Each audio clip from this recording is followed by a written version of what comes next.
If the Baba doesn't claim to do miracles, the Baba doesn't claim to be God, and the Baba is not cheating anybody and ask them, but people are still going to him for something. See, that is their wish. ఎవరెవరికి వెళ్తున్నారు, ఎవరు మాటలు వింటున్నారు అనేది వాళ్ళ wish. అది నేను ఇక్కడ మాట్లాడేది God man is very different.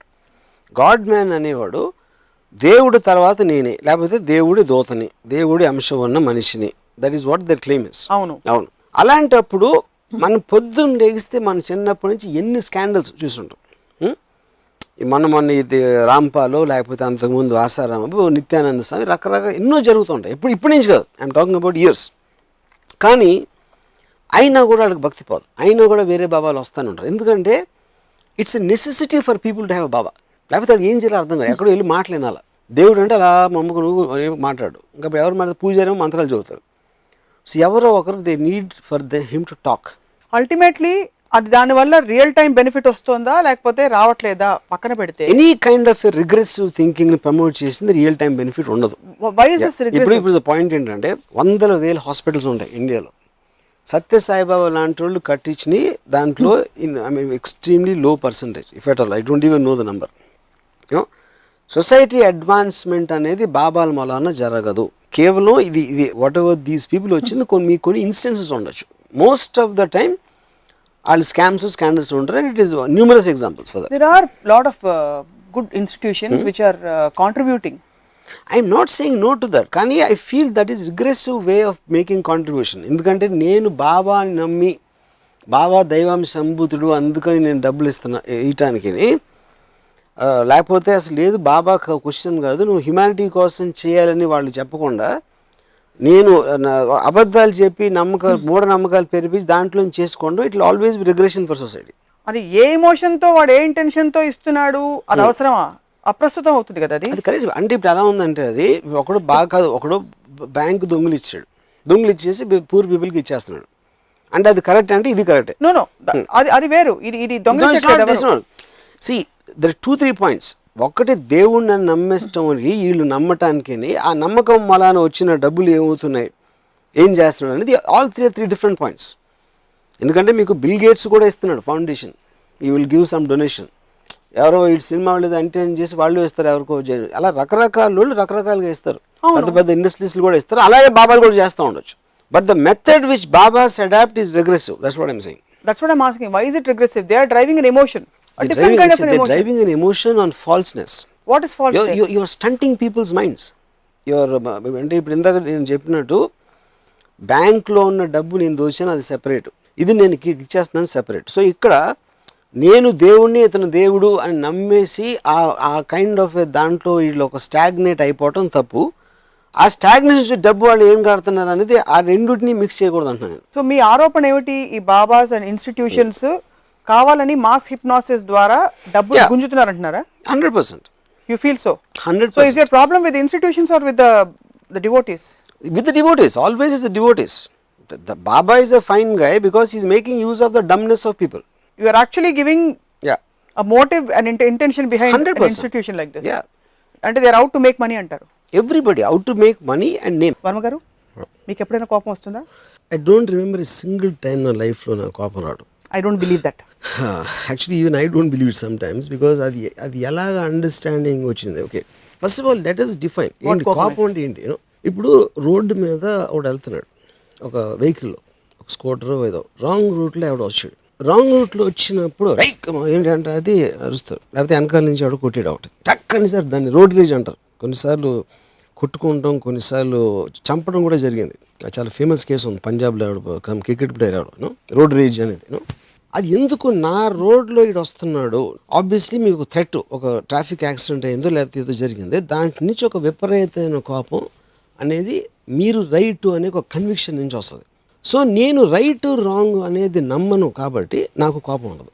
మనం ఇక్కడ కూర్చున్నాం, ఎవరో కాఫీ అందిస్తున్నారు, ఎవరో కెమెరా చేస్తున్నారు, ఇంకోళ్ళు ఏదో చేస్తున్నారు, నా డ్రైవర్ ఏమో కింద వెయిట్ చేస్తున్నాడు, ఎప్పుడు అవుతాడో ఎప్పుడు వెళ్దామా అని వాడు అనుకుంటాడు. అందరూ వాళ్ళ పొజిషన్లో వాళ్ళ కేపబిలిటీ బట్టి, వాళ్ళకున్న సిచ్యువేషన్ బట్టి they have to be you know. అప్పుడు ఒక హుదూద్ సైక్లోన్ వస్తే మనం ఏం చేయలేం కాబట్టి దాక్కుంటాం. So we all have limited powers point. కానీ ఇలా చేయకూడదు ఇలా చేయాలి అని రిలీజియన్ కానీ ఒక సోషల్ ఫ్యాబ్రిక్లో సోషల్ స్టాండర్డ్స్ కానీ ఒక మారల్ స్టాండర్డ్స్లో ఇది కరెక్టు ఇది రాంగ్ అని కొన్ని నియమాలు పెడతాయి ఇది సొసైటీ ఇన్ వేరియస్ వేస్. దాంట్లో నడుచుకుంటే కరెక్టు, దాంట్లో రాంగ్ అయితే కరెక్ట్ కాదు. సో కరెక్ట్ కాదన్నోడు వాడి గిల్ట్ ఉంటుంది కాబట్టి వాడి మీద విరుచుకుపడతారు. రాంగ్ సైడ్లో రైట్ సైడ్లో అనేది అక్కడి నుంచి వచ్చింది. అప్పుడు ఎవడైతే కారు దిగాడు వెనకాల నుంచి కొట్టాడు అనుకోండి, సపోజ్ ఒకడు నేను కారు నడుపుతున్నాడు, వాడు వెనకాల నుంచి వచ్చి గుద్దాడు రై అని వాడు కింద దిగుతాడు కోపంతో. అవతల కారు నుంచి దిగినోడు వీడికన్నా ఒక్క అడుగు పొడుగు ఉంటే ఆడు కోపం దిగిపోతుంది. ఎందుకంటే అంతే, బికాస్ మీకున్న ఇండిగ్నేషన్ కూడా ఒక లిమిట్ ఉంటుంది. ఇప్పుడు నాకు తెలుసు, నాకు ఒక మేకప్ మ్యాన్ ఒకటి తెలుసు, ఆడికి విపరీతమైన కోపం వచ్చేప్పుడు ఆడి వాచ్ తీసి కింద పడేసాడు. iPhone 6 అయితే iPhone 6 పక్కన పెట్టండి, దట్స్ క్వశ్చన్ ఆఫ్ కాస్ట్. అప్పుడు ఏంటి, నేను కంట్రోల్ చేసుకోలేనండి అసలు కోపం ఎరగొట్టేస్తానంటే అప్పుడు నీకు ₹1,00,000 వాచ్ ఇస్తే ఎరగొట్టడు. ఎందుకంటే అప్పుడు దాని వాల్యూ బట్టి ఇది అవుతుంది. ఇప్పుడు గాజు గ్లాస్ ఉంది, మీ మీద కోపం వచ్చి నేను టక్కని దాన్ని కొట్టాను, అది ఇరిగిపోయింది. ఎందుకు, నాకు సబ్కాన్షియస్గా దాన్ని ఇరగొట్టేంత పవర్ నాకు ఉంది అని తెలుసు. అదే మీరు ఫుల్ ఐరన్తో చేసిన ఫిక్స్డ్ పెట్టండి, నా చెయ్యి ఇరుగుతుంది కొడితే, అప్పుడు నా కోపం కంట్రోల్లో వస్తుంది. సో ఇప్పుడు మీరు మీ ఇంట్లో మీ పనివాడు బాగా కాదు, నేను పనివాడు బాగా చేయలేదు, ఎంట్రా నన్ను అరిసి ప్రతన కోపం వచ్చింది, అది ఆబ్వియస్లీ అది దావుద్ ఇబ్రహీం మీద అంత తొందరగా కోపం రాదు. ఎందుకంటే దావుద్ ఇబ్రహీం ఏం చేయలేమని తెలుసు మనం, అందుకని అది భయంగా మారుతుంది. సో కోపానికి భయానికి చాలా deep interlink. First of all I will stop you there. ఈ నేరస్తులందరినీ మానవీయ కోణం నుంచి, సంపూర్ణ కోణం నుంచి అర్థం చేసుకోవడం ద్వారా సొసైటీ కానీ మన లా సిస్టమ్ కానీ లేక on the whole as a civilization మనం ఏ విధంగా దీన్ని అలవర్చుకోవాలంటారు? అది యాక్చువల్గా ఇట్ బెనిఫిట్ సొసైటీ. ఎందుకంటే క్రిమినల్స్ని ఆపడానికి, వాళ్ళని కరెక్ట్ విధంలో ఎలిమినేట్ చేయడానికి this will be a far better model than trying to emotional react to them. So ఒక 4 స్టెప్స్ చెప్తారా? ఒక క్రైమ్ జరిగింది, ఒక క్రిమినల్ దొరికాడు, వాడిని అరెస్ట్ చేసిన అప్పటి మొదలుకుని మీడియా ఏం చేయాలి? ఫర్ ఎగ్జాంపుల్ నేను ఒక if I in a panel, అని ఏ పొజిషన్లో ప్యానల్ నాకు తెలియదు, నిర్భయ రేప్ కేసు వాళ్ళందరినీ నా ఉద్దేశంలో వాళ్ళందరినీ కూర్చోబెట్టి ఒక ప్యానల్ ఆఫ్ సైకాట్రిస్ట్ కూర్చుని అసలు నువ్వు ఇది ఎందుకు చేసావు, అంటే నీకు పొగరా, నీకు పట్టుబడనని నీకు ధైర్యమా, లేకపోతే అమ్మాయిలు అంటే వాళ్ళు ఎవరైనా రేప్ చేసేయాలనే ఆలోచన నీకు ఎక్కడి నుంచి వచ్చింది, ఎలా వచ్చింది, ఇన్ని లాస్ ఉన్నాయి, దానికి శిక్ష వేస్తారని తెలుసు, గొడవ జరుగుతుందని తెలుసు, నువ్వు జైలుకి వెళ్తే నీ ఇంట్లో వాళ్ళు కష్టపడతారని నీకు తెలుసు, ఇవన్నీ తెలుసు కూడా ఎందుకు చేసావని ఇలాంటి క్వశ్చన్స్ ఆస్పెక్ట్లో వాళ్ళ ఆన్సర్స్ తీసుకుని వాళ్ళు చెప్పినప్పుడు you will get a more understanding of what exactly there. ఆ అండర్స్టాండింగ్ ఉపయోగించుకుని you have to change the laws or change a way of how to deal with the thing. అంతేగాని కైమని అరిసినంత మాత్రాన్ని ఏమవుతుంది. సో అది మీరు అన్నది to make it a more holistic perspective. అది వేరే అండి, శిక్ష వేయటం వాడిని తీసేయడం చంపేయడం అది వేరు, కానీ వాడి నుంచి తెలుసుకోవాల్సింది అది. అంటే ఇప్పుడు పాము కరిచింది, అది చచ్చిపోయిన తర్వాత పాముని అటాప్సీ చేసి దాని ఏంటి అసలు పాయిజన్ ఎక్కడి నుంచి వస్తుంది, దానికి ఏమన్నా విరుడు రావచ్చా, ఇలా రావచ్చా, ఎంత స్పీడ్లో వెళ్తుంది, ఇలాంటి అన్నీ స్టడీ చేస్తే you can caution the people not to get in to that situation. అలాంటి ఎఫర్ట్ కూడా నేను చూడలేదు అక్కడ. ఒకవేళ ఎఫర్ట్ చేస్తే పబ్లిక్ డొమైన్లోకి రావాలి.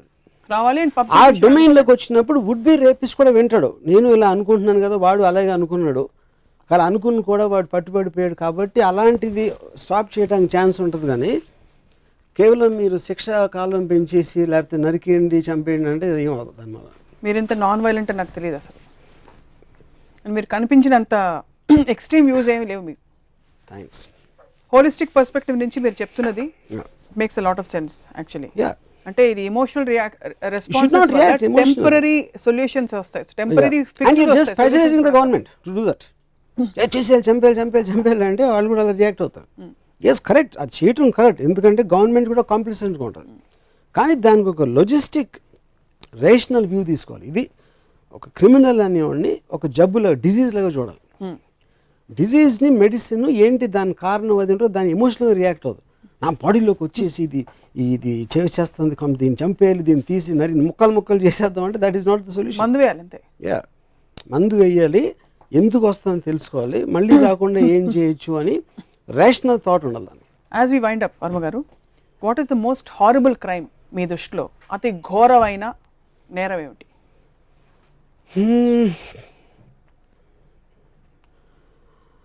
I feel serial killer psycho killers అనేవాళ్ళు ఏ అబ్జెక్టివ్, ఏ కారణం లేకుండా అమ్మాయిలు కాదు, వాళ్ళు కేవలం ఒక పైశాచిక ఆనందం కోసం చంపుతారు. కానీ ఇప్పుడు అగైన్ మీరు అతి నేరం అంటే నేను చెప్పలేను, అదొక యాక్ట్, అది చెప్పేది. ప్రతి దానికి ఒక కారణం ఉంటుంది. వాడికి డబ్బు కావాలా, లేకపోతే ఇది కావాలా, ఏదో వాట్ ఎవర్ ఇట్ ఈస్, ఆ మోటివేషను వాడికున్న బ్యాక్గ్రౌండ్ దాంట్లోంచి అది వస్తుంది. వీడికి థ్రిల్ కావాలి, కరెక్టే, అది నేను కాదంటలేదు, కానీ మీరు రిలేటివ్గా చెప్పన్నారు కాబట్టి చెప్తున్నాను. ఒక కంపల్షన్ యాక్ట్ చేయించడానికి ఒక సిచ్యువేషన్లో కేవలం ఆ డిజైర్ కోసం ఇంకొకరిని చిత్రహింసకు గురి చేసి చంపడం అనేది there is a fundamental difference, అది నా పాయింట్లో. కానీ మీరు చెప్పినట్టు ఒప్పుకుంటాను, థ్రిల్ కావాలి, ఆడికి డబ్బు కావాలి, వీడికి థ్రిల్ కావాలి, there is no difference. But if ఈ ఇద్దరిలో నాకు ఒకరిని చంపడానికి అవకాశం ఇస్తే నేను థ్రిల్లోని చంపుతాను. ఎందుకంటే థ్రిల్ అవసరం లేదు మనిషికి అంటారు. అవసరం లేదని అంటలేదు, తక్కువ అవసరం అంటారు. తక్కువ. I would say that fellow మనిషిని చంపడం అనేది for that reason I think it's very. So you don't justify that a person needs to get a thrill. ఒక క్రిమినల్ సైకాలజిస్ట్తో మాట్లాడిన ఫీలింగ్ కలిగింది ఈరోజు. లాస్ట్ క్వశ్చన్ రాము గారు, ఈ బంధాల complication is it specific to the male female species of any nature, అంటే any nature of బంధం, or it is true for any బంధం? Male anything. I think family ఓరియంటెడ్లో మేల్ ఫీమేల్ ఉండదు. I think father son, I think it's a very strong thing. And lot of times I saw with brothers and all that, and of course mother and children, and yeah. చాలా సీతా గీత, గంగామంగ ఇలాంటి అంటే రకరకాల మనం బంధాలని enhance చేసి elevate చేసే సినిమాలే చూస్తూ వచ్చాం. బంధాల కోసం యుద్ధాలు జరిగి చేసిన పురాణాలు కూడా చూసాం. ప్రాపర్టీస్ కోసం చంపుకోవడాలు చూస్తూ ఉంటాం. అన్న తమ్ముల కోసం లివర్లు, కిడ్నీలు దానాలు చేస్తూ చూస్తూ ఉంటాం. ఇంత వైవిధ్యం ఉండే ప్రపంచంలో ఒక్క లైన్లో బంధాలని ఎలా వర్ణిస్తారు చెప్పేసేయండి, then will wind up. See, బంధాలు in one line for me is a illusionary necessity what people feel, and so that they will kind be ఒక టై అనేది. ఆ టై అనేది ఎప్పుడు ఒక స్ట్రెంగ్త్ అని మనకు ఫీలింగ్ ఉంటుంది. But most cases it's a ఉరితాడని నా ఫీలింగ్. అది తాడుని మీరు బలం పెంచుకోవడానికి ఒకరినొకరు కట్టుకోవచ్చు. అంటే నాకు బంధం ఉన్న మనిషితోటి నేను ఒక తాడులాగా ఒక బంధాన్ని వాడి నాకు ఇంకొక పర్సన్కి ఒక బంధం, కానీ ఆ బంధం చాలాసార్లు ఉరితాడవుతుంది. మీ రియాక్షన్ నాకు అర్థం కావట్లేదు. అంటే మీరు సడన్ గా సీరియస్ మొహం పెట్టి ఎక్స్ప్రెషన్ కూడా లేకుండా, కానీ సీరియస్, అది చాలా సీరియస్.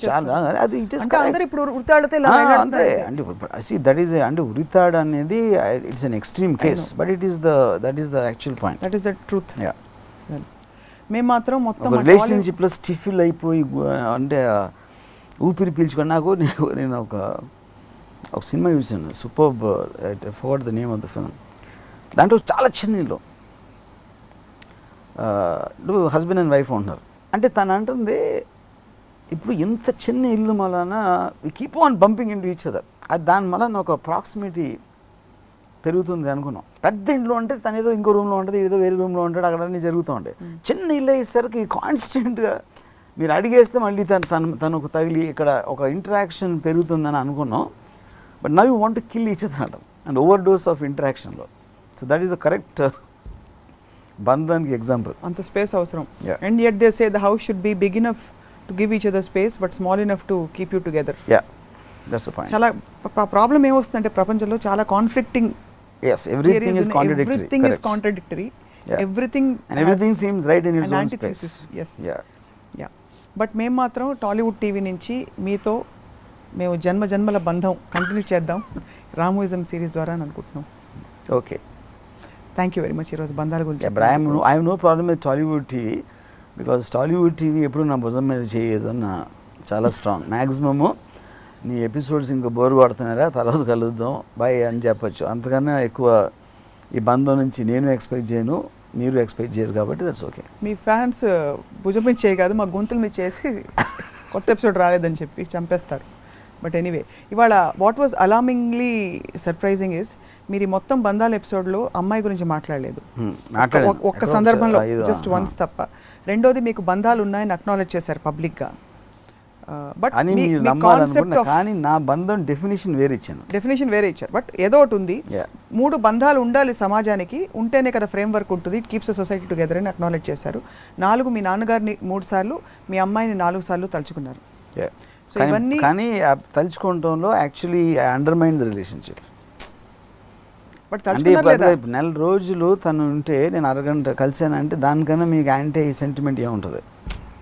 అదేదో రాంగ్ ఎగ్జాంపుల్ ఇస్తాను మీరు కొట్టేస్తారేమో కానీ విష్ణుమూర్తి వచ్చి అన్నట్ట హిరణ్యకశిపుడితో, నువ్వు నేను వద్దు అంటూనే నేనే కావాలని నన్ను తలుచుకుంటా భక్త ప్రహ్లాద్ సినిమాలో. But anyway, very enlightening and thought provoking బంధాల మీద ఈరోజు రామ్ గోపాల్ వర్మ గారు. యాక్చువల్లీ సినిమా హీరోల గురించే చెప్తారు. చాలా కష్టపడ్డాడు మా హీరో స్టంట్ సీన్ చేసేటప్పుడు, పై నుంచి దూకాడు, అసలు ఫుల్ కాల్ షీట్ వర్షంలో ఆయన మొత్తం తడిసి. అది ఎందుకు చెప్తారంటే ఏం కష్టపడకుండా సూపర్ స్టార్ అయిపోయాడు అంటే జలసి వచ్చేస్తుంది. అది ఆడికి ఎలాగూ కోట్లు వచ్చేస్తున్నాయి, ఎలాగూ చాలా అందంగా ఉన్నాడు, అందమైన హీరోయిన్లతో డాన్స్ ఆడుతున్నాడు, ఇన్ని కష్టం కూడా పడట్లేదు అంటే కోపం వచ్చి చంపిపోతేస్తుంది. ఎందుకంటే మిగతా వాళ్ళందరూ సూపర్ ఫెయిల్యూర్స్ కాబట్టి.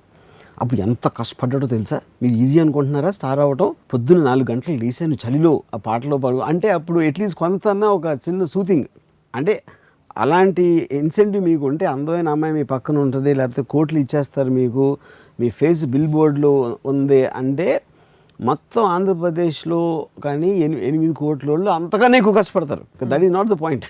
కానీ అది కేవలం ఒక కంటి తుడుపు కోసం మాట్లాడతారు, చాలా కష్టపడి చేసామండి అని. మీరు ఇమాజిన్ చేయండి, ఒక పెద్ద స్టారు 10 కోట్లు తీసుకుంటున్నాడు, పక్కన అందమైన అమ్మాయిలు ఉన్నారు, ఇది ఉంది, నేను ఏం కష్టపడినండి అలా ఆగి వచ్చి అలా చేసి వెళ్ళిపోతాను అంతే. అంటే ఎంత మండిపోతుంది, అదే గ్లోరీ ఉండదు కాదు. ఎందుకు అది కంటి తుడుపు చర్య అంటారు. నిజంగా జరిగేది బాబుగారు బాగున్నా వచ్చి పెట్టండి, తొందరగా ఇలా అక్కడ చన్నీళ్ళతో వేడి నీళ్ళు వేయండి, ఇలాంటివన్నీ చేస్తారు. Because they can afford to, why not? So చెప్పటం అనేది కంటి తుడుపు చర్య. అప్పుడు వీళ్ళు ఈ పెంచిన వాళ్ళేమో చాలా కష్టం మాట అని అట్లీస్ట్ కొంచెం ఒక కన్సలేషన్ ప్రైజ్ లాగా ఉంటుంది, అది నమ్మినా నమ్మకపోయినా. అందుకే అలా చెప్తారు. అందుకని కష్టపడటం అనేది ఒక మారలిస్టిక్ వర్డ్ కింద బాగా రుద్దుతారు. ఎంత కష్టపడొచ్చాడో తెలుసా నీకు, వాడు ఇలా చూస్తున్నావు, వాడు ఎంత కష్టపడ్డాడో తెలుసా అని మీరు ఒక ఎమోషన్లో ఒక డైలాగ్ చెప్తే, మీరు ఒక సాడ్ మ్యూజిక్లో ఆ రోడ్ల మీద తిరుగుతా అలా వచ్చి ఆయన కానీ రోడ్ల మీద చాలా హ్యాపీగా వచ్చి ఉంటాడు, అది తెలియదు ఎవరికి. చాలామంది నన్ను అంటారు మీరు అంత కష్టపడి వచ్చి ఉంటారండి, ఎందుకంటే వాళ్ళకి ఇష్టం అది నమ్మటం. కష్టపడి రావడం అంటే ఫిజికల్గా మీరు నడిచొచ్చారా పరిగెట్టుకుంటూ వచ్చారని కాదు, బట్ మీరు ఆ సందర్భాలు మీకు చేతిలో 100 రూపాయలు మాత్రమే ఉంది, వాళ్ళ పొద్దున భోజనం గడిచింది కానీ రాత్రి భోజనం ఏమిటి అది ఎవరు అసలు. ఇప్పుడు అదే నా పాయింట్. ఇప్పుడు నేను కాలేజ్లో ఉన్నప్పుడు మా ఫాదర్ నాకు 400 రూపీస్ పంపించారు. 400 రూపీస్ అది రెంట్ గింటూ ఐ మీన్ రూమ్ రెంట్లో ఇలాంటివన్నీ 2 రోజులు 3 రోజులు అయిపోయింది మొత్తం. అది డబ్బులు లేవు జేబులో అసలు. కానీ నా దగ్గర డబ్బులు లేదు, ఎలాగ రేపు బ్రేక్ఫాస్ట్ తింటాం, అరే ఎవరిని పడదామని ఆలోచించేవాడిని. టూత్ పేస్ట్ కొనడానికి డబ్బులు లేకపోతే ఫారూక్ దంతమంజన్ టూత్ పౌడర్ వాడేవాడు నేను. ఎందుకు? అది టూత్ పేస్ట్ కొనడానికి డబ్బులు లేవు, టూత్ పేస్ట్ కొనడానికి కూడా డబ్బు ఉండేది. అది కాదు, అరే అమ్మాయి అంటే ఈ టూత్ పేస్టు వీటన్నిటికీ మెజర్ చేసి ఇచ్చిన డబ్బు సినిమాలకి బియర్ తాగడానికి వాడేసి, మిగతా రోజుల్లో ఎవడన్నా జేబులు ఎవడి మీద అన్నా పడి ఆడుతూ సినిమా టికెట్ కొనిపించడానికి కాల్గేట్ టూత్ పేస్ట్ ఫారూక్ దంతమంజన్ అంటే I'm making a choice. Toothpaste తోటి నేను పళ్ళు తోముకోరా, దంతమంజన్ పౌడర్ సరిపోతుందా? ఇప్పుడు అర్థమైంది. సో ఆలోచిస్తూ ఆ డెసిషన్ నేను తీసుకుంటున్నాను, అంతేగాని మీరు కూర్చుని బాధపడి. సో బస్సులో వెళ్ళి ఉన్నాను ఏది బాంబేకి వీడియో క్యాసెట్లు కొనడానికి. బస్సులో 14 గంటలు వెళ్ళి బాంబే రోడ్లలో అక్కడ తిరిగి అక్కడ నడుచుకుంటూ వెళ్ళి ఫలానా వీడియో లైబ్రరీలో క్యాసెట్లు తీసుకుని ఇలా వచ్చేవాడిని అని నేను చెప్పచ్చు. కానీ నాకు బాంబే వెళ్ళడం విపరీతమైన ఇష్టం. ఎందుకంటే ఉట్టి బాంబేలోనే అమ్మాయిలు మినీ స్కర్ట్లు ఉండేవారు. అంటే హైదరాబాద్తో కంపేర్ చేస్తే ఆ టైంలో కొంచెం మంచి టైట్ డెనిమ్ ప్యాంట్స్ అట్లా కొంచెం సెక్సీ అవుట్ఫిట్స్ ఉండేవి అనమాట. అప్పుడు నేను బస్ స్టాండ్లో దిగి ఈ ఫలానా గ్రాండ్ రోడ్ అనే చోటకి నడిచి వెళ్ళాను అమ్మాయిలు చూడటానికి. I use to enjoy. అలాగే మరి అంటే సో ఇప్పుడు అది తీసేస్తే 7 కిలోమీటర్లు నడిచి వెళ్ళేవాడిని అని నేను చెప్తాను కదా. కానీ I enjoyed that a lot. So నేను 400 రూపాయలు మా ఫాదర్ పంపినప్పుడు కానీ, ఫారూక్ దంతమంజన్ టూత్ పౌడర్తో పెళ్ళు తోముకున్నప్పుడు కానీ, బ్రేక్ఫాస్ట్కి డబ్బులు లేనప్పుడు కానీ ఎప్పుడు కూడా అసలు నేను ఎంజాయ్ చేయ కూడా లేను అసలు. కానీ నాకు ఒకటే అర్థం అదేంటి అప్పుడు మీ మెంటల్ స్టేట్ బట్టి ఉంటుంది. దట్ ఈస్ అది అప్పుడు కూడా అలాగే ఫీల్ అయ్యారా? ఇప్పుడు అలా నేను కాన్షియస్గా ఉన్నప్పటి నుంచి ఇప్పటి వరకు నేను కష్టపడటం అనేది ఎరగను అసలు. కానీ నాకు ఒకటి అర్థం కాదు, మీరు కొంచెం కూడా దుఃఖం ఫీల్ అవ్వకుండా ఈ సంతోషం సంతోషం సంతోషం అంటే బోర్ కొట్టదా? ఎందుకంటే ఇప్పుడు మీరు అడిగింది గుడ్ క్వశ్చన్. ఓన్లీ డిఫరెన్స్ ఏంటంటే మీకు డిగ్రీ ఆఫ్ డిఫరెన్స్ లేనప్పుడు అసలు దాని ఫీలింగ్కి మీనింగ్ లేదు. కానీ మీకు అర్థమైంది ఏంటంటే సంతోషం, ఇంకా సంతోషం, ఇంకా సంతోషం, చాలా అది sir. That is where the difference ma'am. ఇప్పటికి అర్థమైంది. సో ఇప్పుడు చదువుతున్న పిల్లలందరినీ మీరు ఇవాళ హాయిగా కరప్ట్ చేసి పడేశారు. కష్టపడి చదువుతున్నట్టు నేను పిల్లలకి ఏం చెప్పను, పేరెంట్స్ చెప్తాను, దయచేసి కష్టపడు, బాగా కష్టపడు, చాలా కష్టపడితే కానీ నువ్వు పైకి రావు, నీకు మార్కులు రావు అని వాళ్ళ మైండ్లు చెడదొబ్బద్దు అని ఒక. అలాగే మీరు కూడా కష్టపడి పిల్లల్ని పెంచుతున్నాం అనుకోకండి. నేను కష్టపడుతున్నాను అనుకుంటే you are a failed person in life. ఎవరైనా మీకు కష్టపడు అని చెప్తే వాళ్ళు మిమ్మల్ని బూతులు తిట్టినట్టు మీరు అనుకోవాలి. విన్నారు కదా అందరూ? That is what my advice is. And చాలా కష్టపడుతున్నాను, పోరు కొడుతుంది అయినా చేస్తున్నా, ఇంట్రెస్ట్ లేదు అయినా చేస్తున్నాను అంటే వాళ్ళ బతుకు చావుతో సమానం. Thank you very much. జీవితంలో ఎప్పుడైనా ఎవరికైనా ఐ లవ్ యూ చెప్పారా? చాలా మందికి చెప్పారు. చాలామంది చెప్పారు. పెళ్ళికి ముందు, పెళ్ళికి తర్వాత కూడా. దాంట్లో ఒక ఇంట్రెస్టింగ్ ఎపిసోడ్ ఏదైనా? ఇంట్రెస్టింగ్ ఎపిసోడ్ నా పర్సనల్ అంటే మీరు పర్సనల్ ఇప్పటివరకు మీరు పబ్లిక్ అయిపోయారు. నా పర్సనల్ విషయాలు నేను చెప్తాను. కానీ ఇప్పుడు ఇంట్రెస్టింగ్ ఎపిసోడ్ అంటే అమ్మాయి పేరు చెప్పాలా, లేకపోతే మన ఎపిసోడ్ అంటే ఇంకేం చెప్పాలి? ఎపిసోడ్ మీన్స్ ఆ బ్లాక్ సినిమా బ్లాక్ పేరు అవసరం లేదు, పేరు చెప్పండి.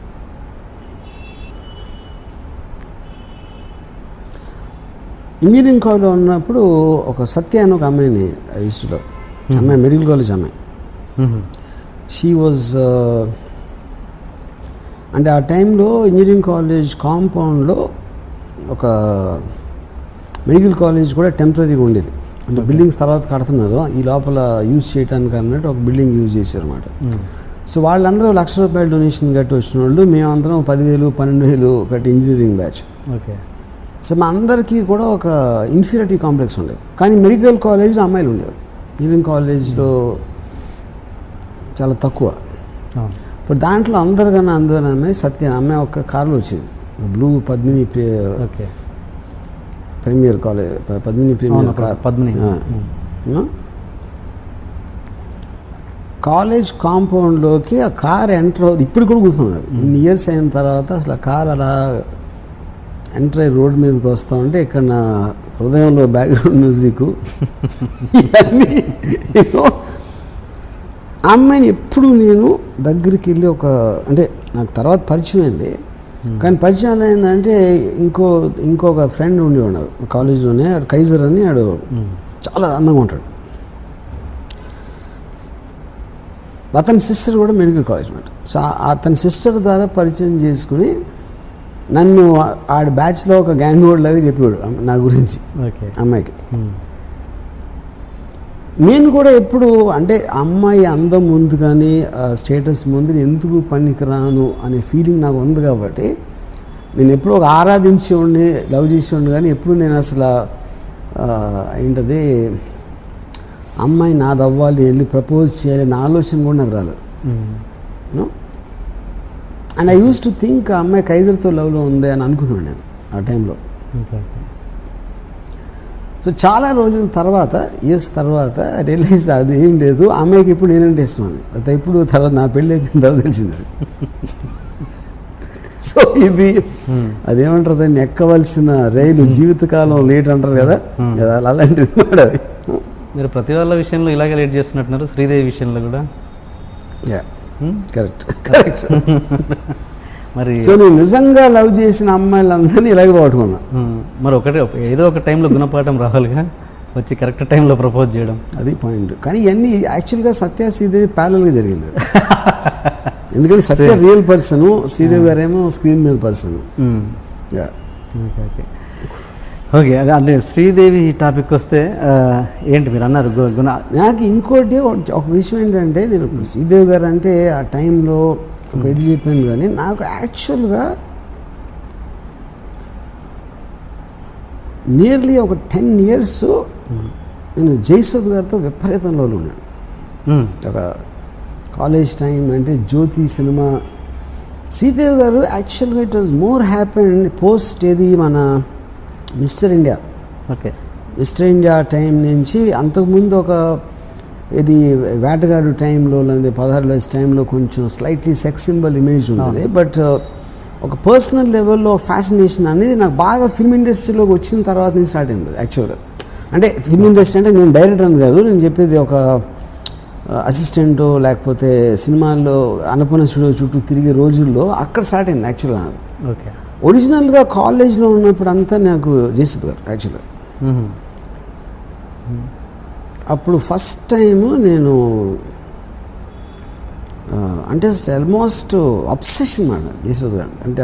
ఆవిడ ఫోటోలు లేకపోతే ఒక జ్యోతి సినిమా వాల్ పోస్టరు ఒక కాంపౌండ్ వాల్ మీద అంటించుంటే రోడ్ మీద నుంచుని ఒక గంటలు చూసి ఉండాలి, చూస్తూ ఉన్నాను. వాల్ పోస్టర్ కదా అంతే. తర్వాత ఒకసారి ఫస్ట్ టైం శ్రీవారి వచ్చినట్లు షూటింగ్ జరుగుతూ ఉంటే మా ఫాదర్ని అడిగి జయసుధ అక్కడ జయసుధ్ గారు కొంచెం దూరంలో ఆవలిస్తున్నాం అంటే ఒక సినిమా స్టార్ కూడా మనిషిలాగా మామూలు మనిషిలాగా ఆవలిస్తుందని నేను తట్టుకోలేకపోయాను. I just was disappointed and I felt betrayed అసలు. ఇంకోటి స్క్రీన్ మీద మీరు చూసినప్పుడు ఒకరిని అంత పెద్ద స్క్రీన్ మీద లైట్స్, కంపోజిషను, మ్యూజిక్, డైలాగ్తో చూస్తారు కాబట్టి సడన్గా ఏమీ లేకుండా బేరుగా చూసినప్పుడు ఎవరైనా డిసప్పాయింట్ చేస్తారు, ఇర్రెస్పెక్టివ్ అది ఎంత పెద్ద స్టార్ అని అవును. సో అన్ని సంవత్సరం అమరదీపం అనే సినిమా థర్డ్ ఇయర్ ఇంజనీరింగ్లో వచ్చింది. అది మన కృష్ణాలో రాంప్రియ అని ఒక థియేటర్ ఉండేది. 7 సార్లు ఒక క్లోజప్ కోసం చూశాను ఆ సినిమా. జయసుధ్ గారు ఒకే ఒక క్లోజప్ ఒక పాటలో జస్ట్ ఒక మ్యాక్సిమం 3 seconds వస్తుంది అది ఆ షాట్ పాటలో. ఆ క్లోజప్ కోసం ఎగ్జామ్స్ జరుగుతున్న టైంలో 7 సార్లు చూసినాను కేవలం ఆ క్లోజప్. ఆ మిగతా సినిమాకి నాకు సంబంధమే లేదు అసలు. అది యాక్టింగ్ కాదు, ఆవిడ ఏం యాక్ట్ చేశారో అది కూడా కాదు. తర్వాత ఒక ఫస్ట్ టైం రావు గారి ఇల్లులో పనిచేస్తున్నప్పుడు అసిస్టెంట్ డైరెక్టర్గా చేసిన రావు గారిలో తెలుసు. జయసుధ్ గారికి సీన్ పేపర్ ఏమని మా డైరెక్టర్ చెప్పారు తరణి. అంటే ఫస్ట్ టైం జయసుధ్ గారికి 2 అడుగుల దూరంలో నిలబడే అవకాశం వచ్చింది నాకు. సో నేనే రాసిన సీన్ పైగా నేను మొత్తం రాసి ఆవిడకి ఇస్తున్నాను కాబట్టి ప్రతి వర్డు ఇది అది అంటే ఆ రోజుల్లో ఇది కూడా ల్యాప్టాప్ ఉండేది కదా, అన్ని హ్యాండ్ రైటింగ్ అవి చింపేసి మళ్ళీ రాసి నాకు చాలా బ్యాడ్ హ్యాండ్ రైటింగ్ పైగా ఆఫ్ కోర్స్. నా హ్యాండ్ రైటింగ్ ఎంత అందంగా నా శక్తికి మించిన కృషి చేసి ఫైనల్గా సీన్ రాసి తీసుకెళ్ళింది. ఏది రాత్రంతా రాసి పొద్దున్న రాసి ఆవిడ షూటింగ్ వచ్చే టైంకి ఆవిడ కూర్చుని ఉంటే వెళ్ళి ఇచ్చాను పేపర్. నా మైండ్లో ఏంటి ఆవిడ చదివి ఇంప్రెస్ అయిపోయి ఎవరు రాశారు అని ఒక బల్బులాగా ఆవిడ మొహం వెలిగి నేనే రాశాను అని చెప్దామని నా ఫ్లాష్ ఫార్వర్డ్ అయిపోయింది సీన్ ఆల్రెడీ. మొత్తం బ్యాక్గ్రౌండ్ ఎడిటింగ్ చేసి నా మైండ్లో ప్లే అయింది అది ఆల్రెడీ చాలాసార్లు. నేను ఇవ్వగానే ఎన్ని పేజీలు అది first time. Obviously I know ఆవిడ అన్ని సినిమాలు చేసాక మళ్ళీ సీన్ చూసి ఎక్సైట్ అయిపోయేంత సీన్ అనేది ఏ సీన్లోనే రాదు అంత ఒక ఆర్టిస్ట్కి. యూనో ఎన్ని పేజీలు అంటే నేను ఏదో చెప్పాను. అప్పుడు సీన్ వినిపిద్దామంటే అవుట్టి షార్ట్ చెప్పు చాలా. ఇప్పుడు ఆ సీన్ అంతా చదివి ఓపిక ఇనేది లేదు. అప్పుడు మొత్తం నా ప్రేమ నా ఆరాధన అంతా మీద ఒక చెంబుడు నీళ్లు టబాక్ వేసే అయిపోయింది అక్కడ. దాని తర్వాత మనీ సినిమాకి నేను ప్రొడ్యూస్ చేయడానికి ఆవిడతో మాట్లాడటానికి ఆవిడ ఇంటికి వెళ్ళాను. నేను ఇంకా తల దువ్వేసుకుని వేసి నాకున్న బెస్ట్ షర్ట్ అన్నీ వేసుకుని ఆవిడ ఇంటికి వెళ్ళి నేను బెల్ కొడితే తలుపు ఇలా తెరుచుకుంది, నాకేం కనపడలా. ఏం కనపడలేదు ఏంటంటే అది నితిన్ కపూర్ చెస్ట్, అది నా ఎదురుగా ఉంది అక్కడ. నేను ఇలా తలెత్తి చూసి అయిపోయింది, అక్కడతో నా స్టోరీ ఫినిష్డ్. అంటే అక్కడికి పెళ్ళైందన్న విషయం నాకు తెలుసు, కానీ సడన్గా నితిన్ కపూర్తో నేను పోల్చుకుంటే నేను ఒక టీంగా ఒక ఏంటి ఇలా కొట్టేయండి వెళ్ళి నేను హైదరాబాద్, అది చెన్నైలో జరిగింది, నేను వెళ్ళి హైదరాబాద్లో పడతాను. దాంతో నా లవ్ స్టోరీకి ఫుల్ స్టాప్ ఇచ్చింది అంతే. ఈ విషయాలను ఎప్పుడైనా డిస్కస్ చేశారా ఆవిడతో మధ్యలో? నాట్ ఇన్ వెరీ అప్పుడప్పుడు చెప్పాను, but not in so much detail. ఏమంటారా రియాక్షన్ ఏంటి? She won't believe it. అని ఇన్ని ఇలా చెప్పి మళ్ళీ శ్రీదేవి గురించి మాట్లాడతావు కదా, అది వేరే ప్యారలల్ ట్రాక్స్. అంతేగా. మీరు ఇప్పటికీ చాలామంది దగ్గర మీ దగ్గర వాళ్ళ దగ్గర ఇప్పటికీ గిల్టీగా ఫీల్ అవుతారని, ప్రపోజల్ విషయంలో చాలా లేట్ చేశానప్పుడు ఇదేనా శ్రీదేవి గారి విషయంలో ఇప్పటికీ గిల్టీగా ఫీల్ అవుతారు? What ever I said already నేను బుక్లో రాశాను, అండ్ అది హిమ్మత్వ అమితాబ్ గన్స్ హిమ్మత్వ గన్స్ అంతా. Okay okay. అంటే దాని గురించి బోనిగోపాల్ స్టేట్మెంట్ ఇచ్చేసి ఈజ్ ఎ పర్వర్టెడ్ మ్యాన్ అన్నట్టు కూడా ఇచ్చారు కదా. ఇప్పుడు మీడియా కూడా అడుగుతుంది ఇలా అన్నాడు దాని మీద, అంటే ఏమంటాడు బోని కూడా ఇస్తాడు. ఓకే. ఇది ఒకవేళ శ్రీదేవి గారు చాయిస్ బోని కపూరే అయితే కనుక అంతకంటే బెటర్ చాయిస్ నేను కదా. అది నేను తొందరపడలేదు దాని మీద మీ అదే కదా నేను చెప్పింది. ఆబ్వియస్లీ ఇప్పుడు నేను నాకు అంత ఎత్తులో ఉంది ఒక అమ్మాయి అనుకున్నప్పుడు, నాకన్నా నా ఉద్దేశంలో తక్కువ ఎత్తున చేసుకుంటే నేను ఫెయిల్ అయినట్టే కదా. అది ఇందాక నేను సత్య విషయంలోని ఈ విషయంలో కూడా అదే చెప్పింది. Please subscribe to iDream. For more videos, please subscribe to iDream. నేను మీ Jabardasth Naveen. For more videos, please subscribe to iDream. For more videos, subscribe to iDream. For more interesting videos, please subscribe to iDream. Hi, this is Anil Ravipudi. For more videos, please subscribe iDream Media. This is Manjula. For more videos, please subscribe iDream. For more videos, please subscribe to iDream channel. Don't miss it. అక్కడ ఒక గంట symbol ఉంటుంది, దాన్ని లాగి పట్టుకొని కొట్టండి, మర్చిపోదు. ఓకేనా? Subscribe to iDream.